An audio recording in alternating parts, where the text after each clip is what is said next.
All right, so I'm just going to show you today how to get connected to a DocuSign because you essentially create a DocuSign account or get it connected through command. So I'm going to go ahead and share my screen here. So this is my command dashboard, and we're just gonna, hello, didn't mean to push that. We're gonna go up here to your name in the corner and click on it, and you're gonna go down to settings. You can find this in the applet settings, which I disconnected mine so I could reconnect and show you. So you'll go to digital signatures and transactions in DocuSign, and you do the same thing for .loop. If for some reason your .loop is not connected, you click connect account. It'll ask your first and last name and your preferred email. Then you'll click send registration email.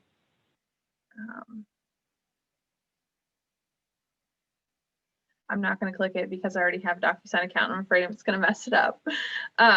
So what happens after that, it sends you an email, and then you would click, you go to your email, whatever email that you sent it to, and it would authorize. You click on it to authorize. Then you come back into DocuSign and click, there will be an authorize button here.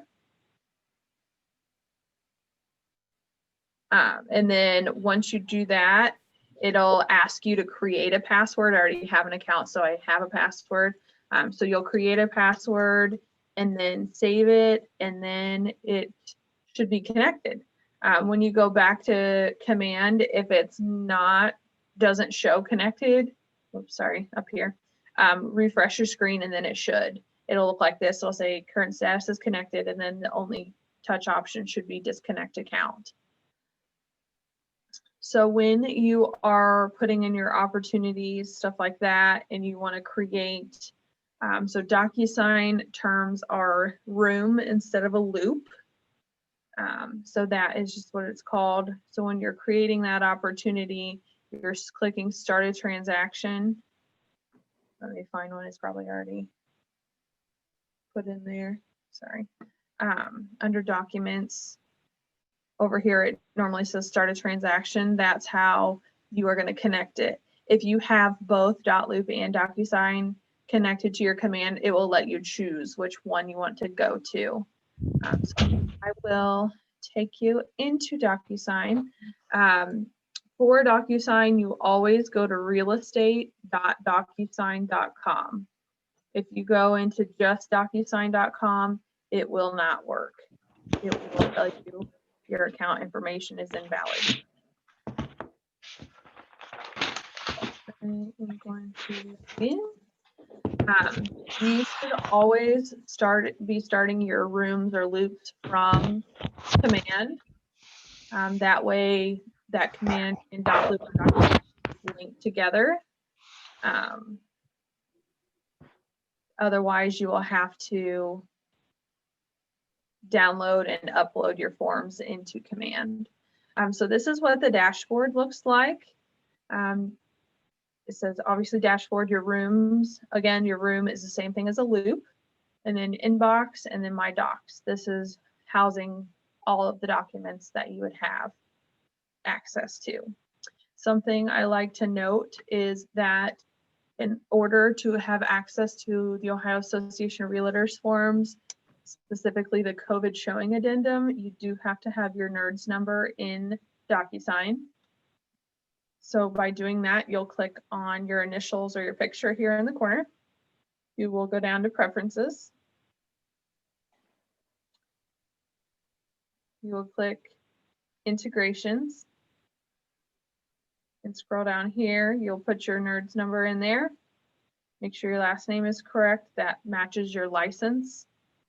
And then you're validating against the Ohio Association of Realtors, which is the 6th or 7th from the bottom.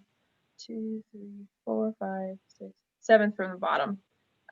They are not in alphabetical order or any kind of sense of order, so you just kind of have to search for that. But it is towards the bottom here. So you just choose that, and then you choose Save Changes, and that would give you access to those forms. Otherwise, you won't be able to see them.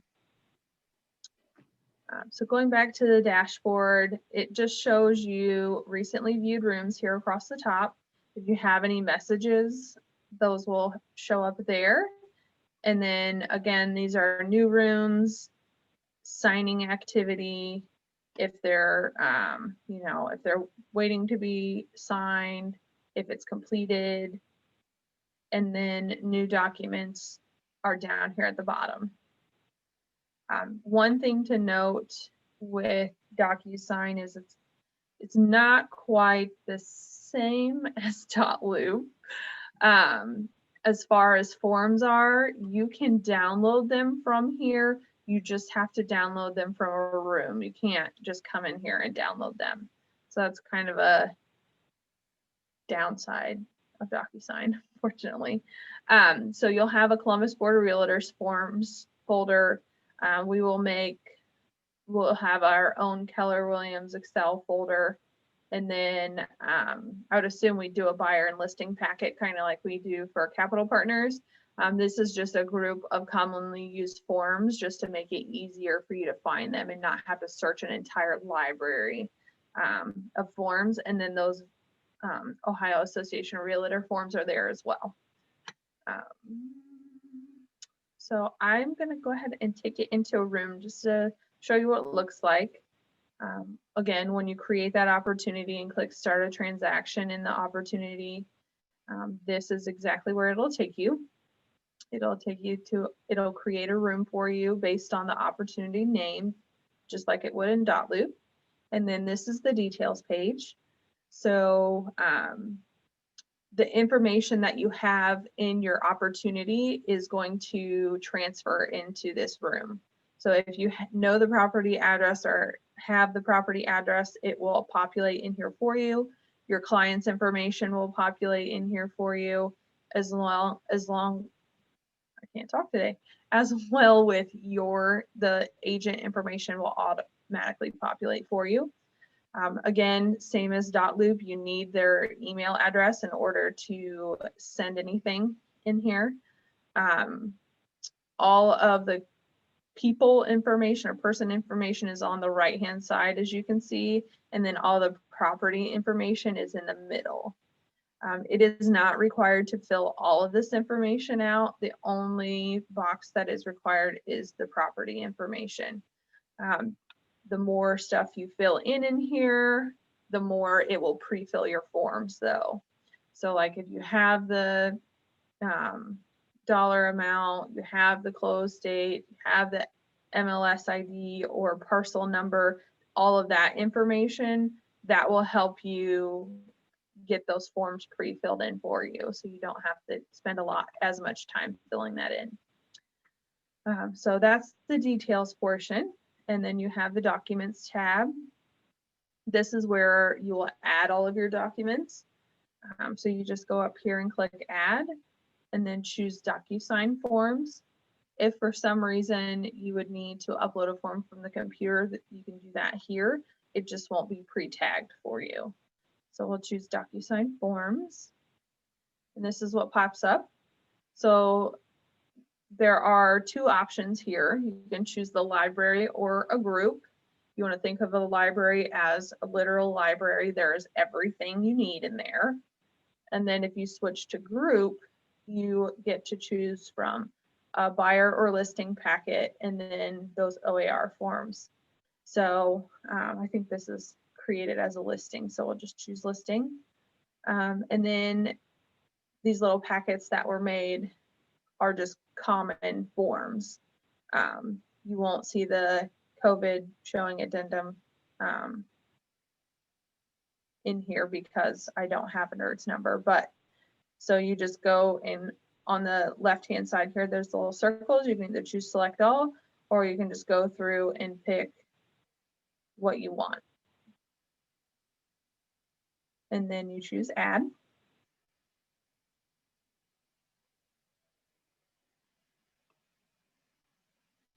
And then there are all your forms.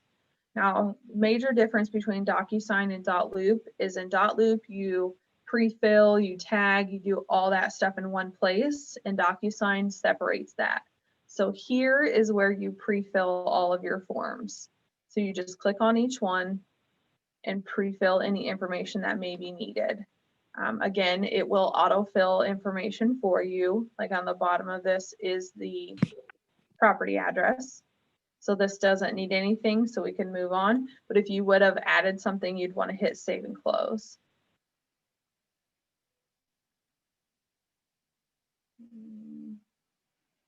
Go through the form, so like pre-filling in their name. So pre-fill in those names, save and close. And you'd go through each form until you're satisfied with what you can fill in.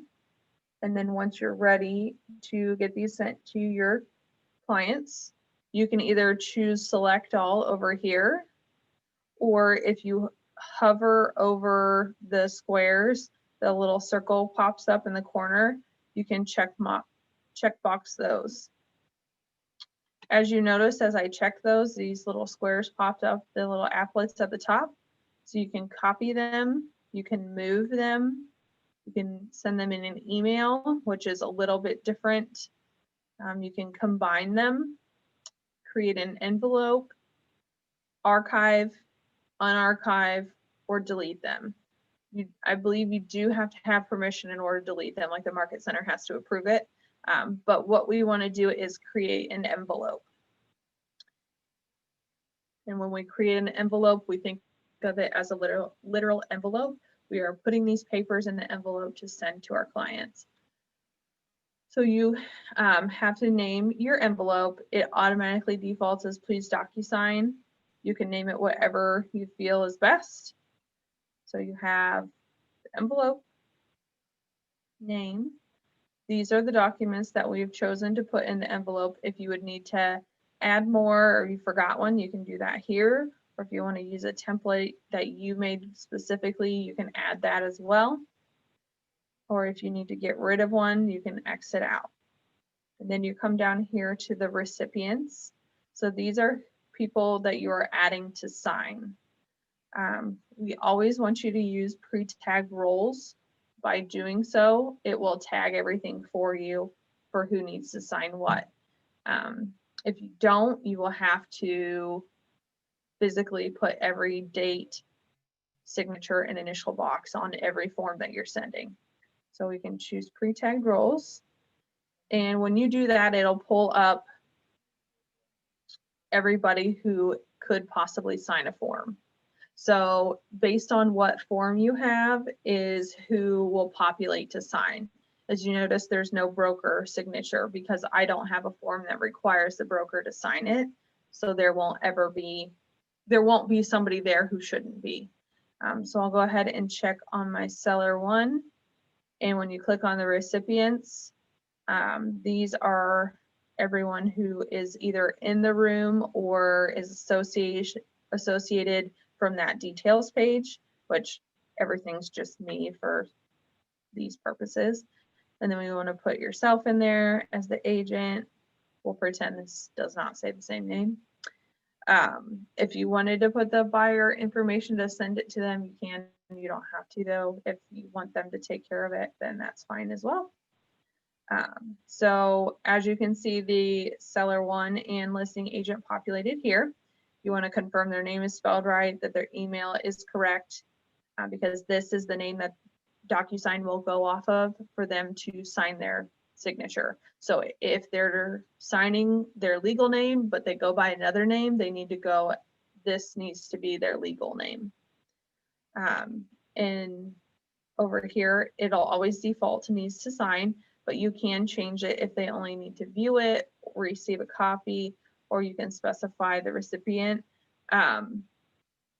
If you choose need to view, then they have to actually open it and view it for DocuSign to realize that it can move on to the next person. You can click over here and do more. You can add an access authentication or add a private message to that specific person if you want. And then over here on the left, there are numbers. So when you add people to this, it will number them or that'll keep them all ones. The purpose of these numbers is to send the forms in stages. So seller 1 will get the forms first, and the listing agent will not receive these forms until seller 1 has completed them. Where this is most beneficial is when you have to have certain people sign forms in a specific order, like a broker form. If they are signing it, they have to have everyone else's signature on it first before they can sign it. So if you set these numbers, then this is the order that they will receive it, and they will not, number 2 will not get these forms until number 1 has signed it, and so on and so forth. So down here at the bottom, there is a message to all recipients. So this is what will show up in the email. So when you send these forms to your client or whomever, it'll say Rachel Vaughn via DocuSign or your name via DocuSign. So they know it's coming from you and it's not some random spam email. And this is the email subject that'll say next to it. So after that email subject that lets you know what the email is about, you can put whatever you want here. And then you can also add a message if you would like. I'll show you what it looks like from the consumer side, but it is, I mean, it's crystal clear what they need to do. So don't feel like you need to put great directions or anything like that, but this is an optional thing to use if you would like it. Where it is beneficial is if you have, certain clients, or you have a client who you are listing and then also buying for, if that way you can use that to reciprocate which property these forms are for and keep everything straight and organized for them. So that would be where this is most beneficial, but it is not required. So once we have everything, we've got our envelope name, we verified our forms, we have our recipients, and our email is ready to go. We're going to click next up here in the corner. And if for some reason something you need to change or go back, you can hit save and close, but we'll click next. And then this is where you would add any tags, initials, or dates that you would need. So this is the biggest change from .loop to DocuSign, is these are totally separate. So you can go through and just, I like to review it even though it's already pre-tagged for you, which I didn't fill these forms out in completion. So if you see blanks, that's why. But here it'll put who needs to sign. And right here in the corner, this will tell you who is what color. So the yellow is seller 1, and then the blue is the listing agent. I know it's confusing because it's both my name, but everyone will have their own color just so you can differentiate who is who. So seller 1 and then listing agent. And another thing that's different from .loop to DocuSign is DocuSign does not auto-populate dates and times for signatures. So if you add a signature or initial area and need to have a date and time, you need to add these. So we'll say that this wasn't there. If you want to get rid of something, you click on it and delete it. That's one thing with the pre-tagged roles, is it will autofill every area they can initial or sign, and especially on the contract. The purchase contract, they don't need to initial every single square because a lot of them is a one or the other thing. So you would just have to go in and delete them. I just click on them and click delete on my keypad, or you can come over here. Oh, it's down here, and click delete and it'll take it away. Right. So go ahead. Right, I'm here with Miranda. I've been using DocuSign for years. Is there any way, and I screw it up every time, the date signed, DocuSign does not, unless you drag that date signed, it doesn't go with it. Correct. Is there any way you can, like, for people like me that forget every time to put that on there? Miranda used to say, Joe, you didn't do the date sign, didn't do the date sign. Is there any way that can be auto-populated in any way with the signature? Unfortunately not with DocuSign. They don't offer that. Okay, yeah, because I forget it all the time. Yeah, I totally understand where you're coming from, and .loop just does it for you. So especially if you start with .loop, that's just in your muscle memory that way, but they don't do that, Yeah, unfortunately. because when you sign it, it doesn't, there's no indication the date or time they signed it Right, unless you without putting add that that. date sign. Okay, Yep. all Yep. right, sorry, just I had to ask. That's okay. That's okay. That would be a nice feature, but it's not. Oh, good stuff. Okay, so if you want to add anything, so I'm verifying this is my seller one color. So you just click on it once and then you can carry it wherever. So the line in this square, once you want to line up with where you want the signature to stop at. So like the bottom line. So if you want it to line up right on the line, then you'll put it there. And that's okay that the box is outside of the signature area. The only two things of this box you need to be mindful of is this line and then the edge. Because if this is out here, the signature is going to start out here and not in here. So you just want to make sure the far left line is inside of the box that you want the signature to be in, and that this bottom line is in the appropriate area that you're going to be able to see the signature. And then again, you do have to add the date signed. I think it's down here. For this, it does not auto-populate for you, but you can resize these if you really want to fit whatever way, but it's not exactly necessary unless they're overlapping for some reason. So I'll just keep going through, make sure, see my seller initial and dates there. These will be, so there's text options, there's radio button options, which means they can only choose one or the other. Then there's check boxes, again, text boxes, but this all should auto-populate for you if you use pre-tagged roles. If you don't, you will have to put in every single one of these check boxes, radio buttons, and squares. So I highly recommend you use pre-tagged roles. So we'll keep going through. I just like, again, I know everything's supposed to be set up for you. I just like to go through, make sure everything is there, and then also make sure that there aren't anything that they shouldn't be signing. See, everything looks good. And all those forms are on the side here. So then you can just click send.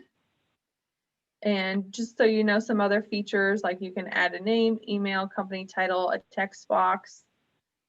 Those check boxes, the drop down, radio, payment item, drawing, which is new. You can put in formulas, which the majority of these you won't use. You're going to use these three, maybe a text box occasionally, maybe one of these if you're needing to add something.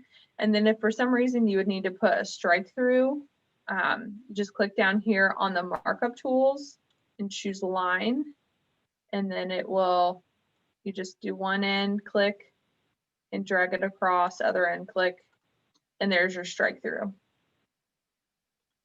So then you just go back to standard fields. They have all kinds of custom fields, like for the text, you can change the size, you can change the font. Let me just put a text box in here so you can see it. You can make it a required field.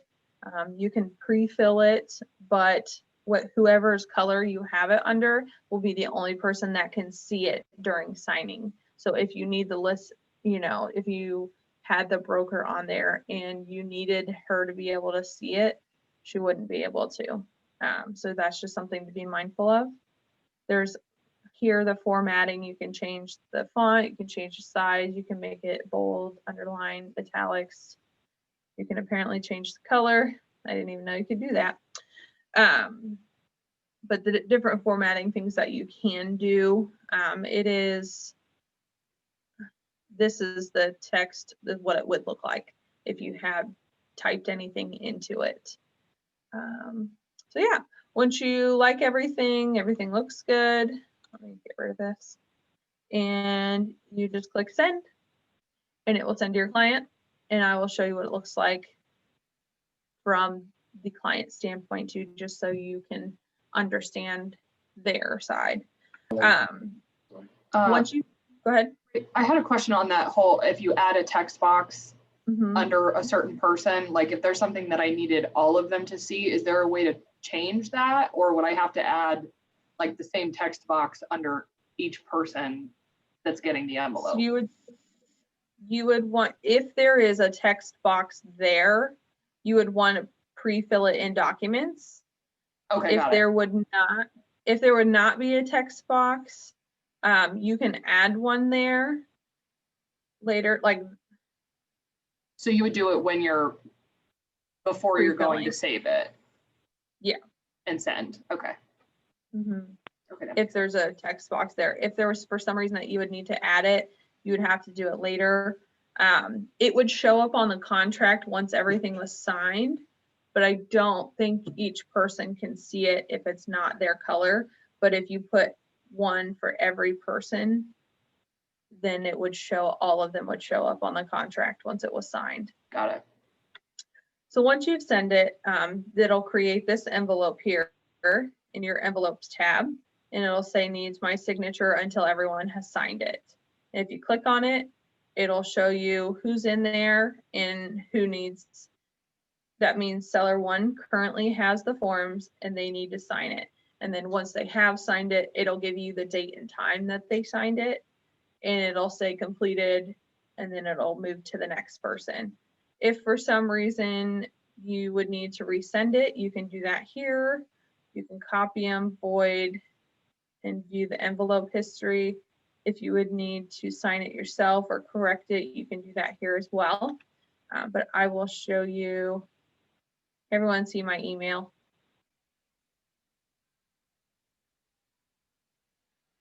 I can't physically see anyone, so. Yes. You guys, you see my email? Okay. So this is what it looked like. It says Rachel Vaughn via DocuSign, which it's cut off there just because of the size. It says please DocuSign. They've sent you some documents to review and sign. Like I said, it's pretty straightforward. This is what the email looks like. This is for the client who you sent the forms to. It gives a list of what was sent, and then they just need to click review documents. They don't have to create an account. They don't have to do anything with DocuSign other than clicking on that. So this will pop up. They may ask how they want their signature to look over here. I've done this before a million times, so mine's already set up. But they can just choose like the default signature, or if they want their physical signature, I believe they can use it with their mouse. Other actions over here, they can print and sign, they can choose finish later, but they'll just click continue. So they can follow this start button.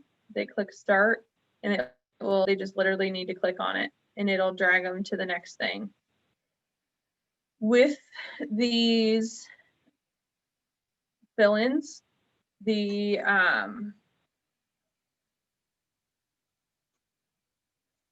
if it's not marked as required, it will let them skip over it. So that's just something we need to be mindful of. If they're using this tab, it will only take them to the required fields. So they just got to watch what they're doing with the forms if it's not marked as required, which you can make it marked as required. I always make the mistake of putting this form in here because I always forget that you can't just bypass this stuff. But so they'll go through everything, they'll initial. I'm just going to go through what's required, and as you can see, like the radio buttons, they're red. That shows them required. And then also if they hover over it, see how it says optional, but these red ones say required. So we're just gonna make this as quick as possible. But this is what your client will see when they're signing these. Okay. I don't even know what I'm saying yes or no to, so could be an interesting property.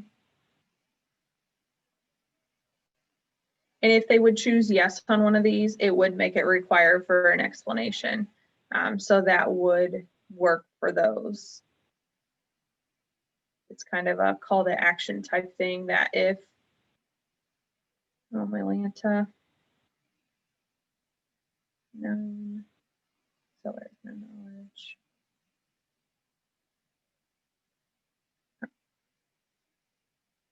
And see, you can see that strike through there and then sign. So this is what the signature, like the default signature looks like, that it lets you, it's gone through everything. I don't have anything else that says it's needed. So finish, if you click on finish and there are required fields that have, that still need filled in, it will not let them finish. And then here they can either download them or print them if they want their own copy. You just hit continue. And once they're done, it will come to this screen. Don't let them feel like they're obligated to do anything with this. They don't have to. They can just close. Once it says finish, once everything says that it's good to go, then you're good. So I'm going to take this back to DocuSign real quick, just so you can see this is in the envelope that I clicked on. Now it shows that it's that seller one has signed the date and the time, and then it says completed. And then we're waiting on the listing agent to sign, which I'll do that real quick. But you can sign your own forms from DocuSign. If you noticed when I sent it, it says, do you want to sign now or later? So you can go ahead and sign them while you're there, or it'll send you an email as well. So those were good. Continue.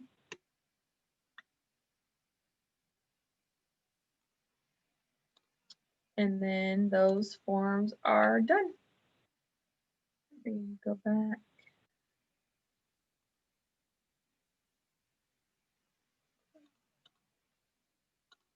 There.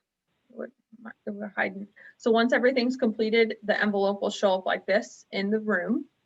And then you will then have duplicates of your documents. The blue where it says form is the original. The green is the signed version.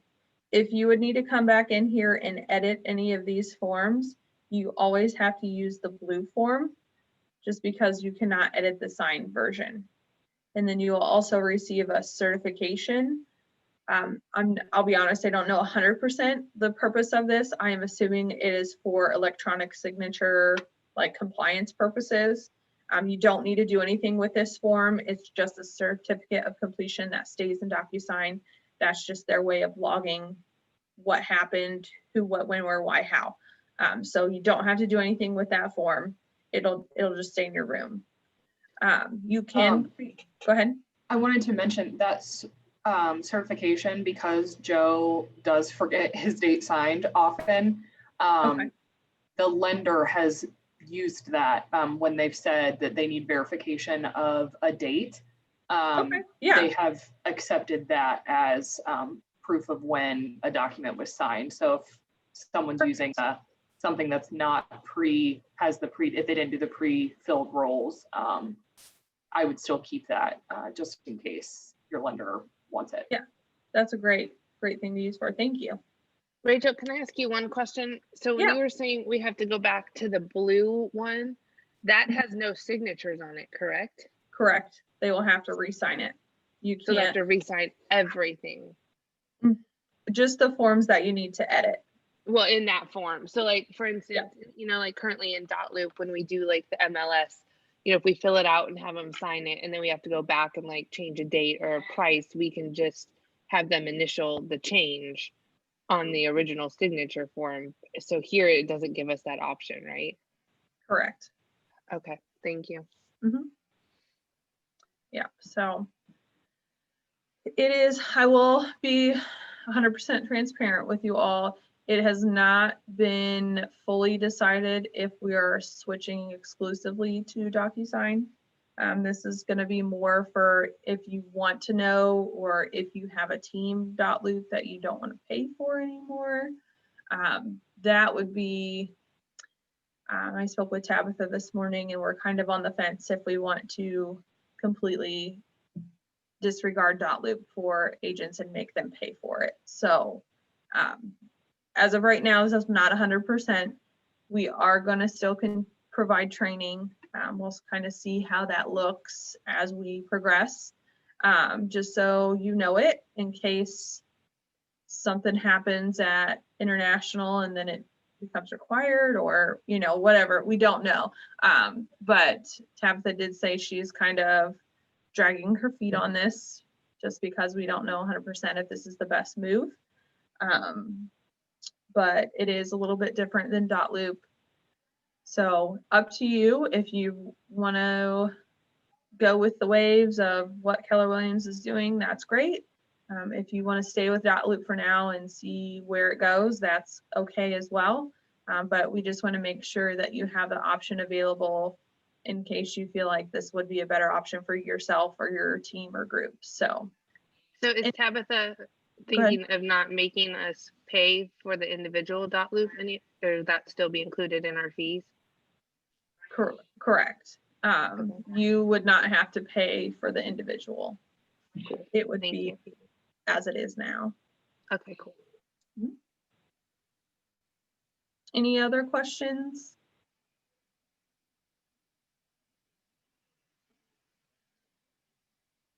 All right, I will go ahead and let you guys off here. I hope you have a great day, and I'll see you next week. Thanks, Rachel. My pleasure. Bye.